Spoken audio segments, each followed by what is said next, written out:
Welcome to your in-depth horoscope forecast for week commencing the 24th of August for the Sun or the Ascendant.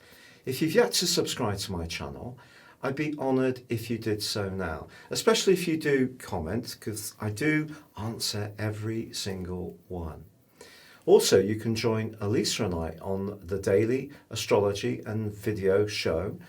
You can see your written daily horoscope there. I explain the dominant astrological feature of each day. Elisa gives a more spiritual dimension. Or you can download now, free, beneath here, your natal horoscope report to find out exactly where all your planets are located. Now this week begins with the Sun in the sign of Virgo still, along with Mercury. Now Mercury, of course, is the ruler of Virgo, so this presents an opportunity for precision. But we're going to need it this week because on Tuesday there's a quarter moon in the more exuberant, buccaneering sign of Sagittarius.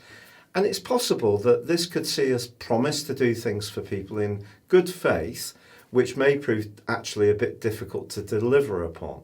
Or if we're someone who's very conscientious at the best of times, it may seem that other people's demands are really closing in on us. So it's just a reminder to reinforce our boundaries. Now Mars, the planet of desire, is still in a right angle with Saturn. This has been going on all month. And of course Saturn is in retrograde, as is Mars. So the clue here is that if we're wanting to make progress about something, we're probably going to need to factor in that it might not go quite as quickly as we like, because Saturn can be like almost a brake that restricts and limits us and creates frustration, quite frankly. But Venus is definitely the dominant planet this week and forges a number of very interesting angles. On Monday and Tuesday, she's pushing us to go outside our comfort zone, be a bit more experimental. If we're in a relationship where we're basically happy, but it's become rather too mundane, Venus and Uranus are saying, look, can we change things up a bit? Reimagine how we can do things to recreate the spark. But also Pluto is in conflict with Pluto this week. Now, tiny Pluto is very influential because it is about power. And so when we have Venus opposite Pluto, somebody could offer us something. It may be to do with a business proposition, it may be a financial situation, or it may be affection. It could even be sex.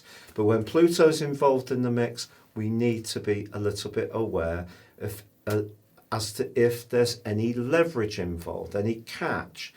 But someone may really present something or themselves in such an alluring way, it may be very hard to resist. And also Venus is forging a quite beautiful angle to Neptune. This is one of the most glorious of all the Venus-Neptune angles, and it can promote the potential for true love. But it is also true to say that Venus is in opposition with Jupiter, which is rather an exuberant link, which kind of encourages us to have fun, to be, although Jupiter's weakened in the sign of Capricorn, it is saying, look, if we can break out and enjoy the good things in life, perhaps spoil ourselves a little bit, because Jupiter can be in Capricorn about luxury, and Venus in Cancer is about creating a reality that's rather warming and comforting. So you can see an enormous welter of different planetary influences.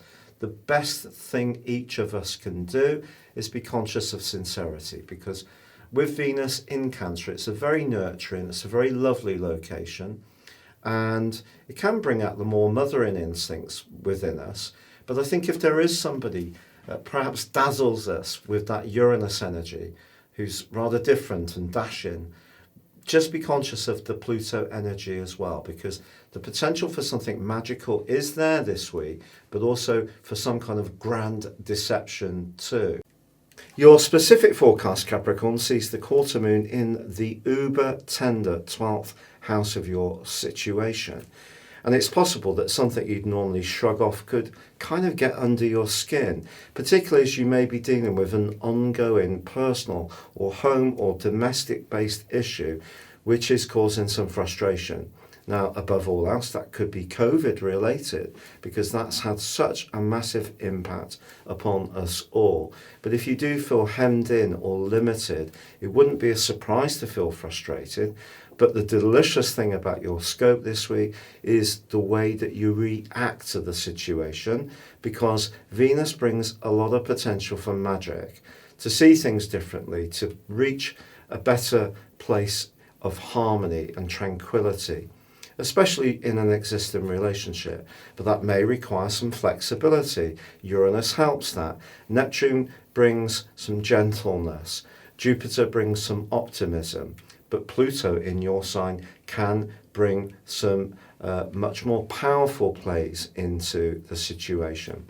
And if there is someone you're drawn to, but you're not quite sure whether it would be an equal relationship, I actually would proceed with a degree of caution, because it's not much fun always being in control of a relationship. Being more challenged would be something that's far more satisfying.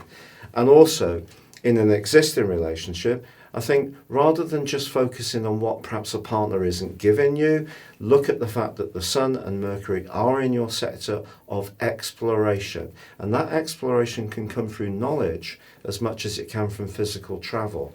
So just looking at things in a very different way through a spirit of harmony, which is coming through Venus, may be the trick to dealing with some other more challenging influences this week. Thank you so much for having joined me. It's been a real pleasure being with you. If you'd like to ascend above your zodiac sign and embrace more serious astrology, please check out my affordable range of astrology reports. You can get 30% off a forecast and a character analysis, or you can check out my one-to-one consultations and see my testimonials below. But for now, stay safe, take care, and good luck.